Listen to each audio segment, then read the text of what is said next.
ఆ ఘోర రోడ్డు ప్రమాదంలో సుధాచంద్రన్ గారి కాలికి తీవ్రంగా గాయాలు తగలడం జరిగింది.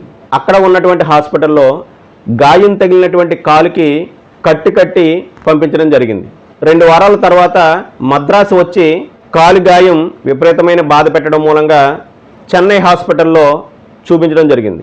సో అక్కడ ఉన్నటువంటి డాక్టర్సు కాలు గాయం బాగా ఇన్ఫెక్షన్ అవ్వడం మూలంగా కాలు తీసేయాలి అని చెప్పగా తనకి దెబ్బ తగిలినటువంటి కాలుని తీసేయడం జరిగింది. ఆ సందర్భంలో తన చుట్టూ ఉన్న వాళ్ళందరూ కూడా తన లైఫ్ ఇక్కడితో ఆగిపోయింది అని చెప్పేసి జాలి చూపిస్తే తను మాత్రం ఎటువంటి నిరాశ చెందకుండా నేనేంటో నిరూపించుకోవాలి అని జైపూర్ వెళ్ళి జైపూర్ హాస్పిటల్లో ఆర్టిఫిషియల్ లెగ్ను పెట్టించుకోవడం జరిగింది. అంతేకాదు తను ముందు ప్రాక్టీస్ చేసినటువంటి క్లాసికల్ డ్యాన్స్ భరతనాట్యం ఏదైతే ఉందో మళ్ళీ తిరిగి ప్రాక్టీస్ చేయడం ప్రారంభించారు.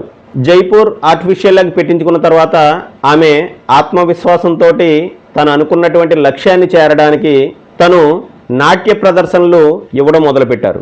నాట్య ప్రదర్శనలు ఇచ్చి అందరినీ ఆశ్చర్యానికి గురి చేశారు.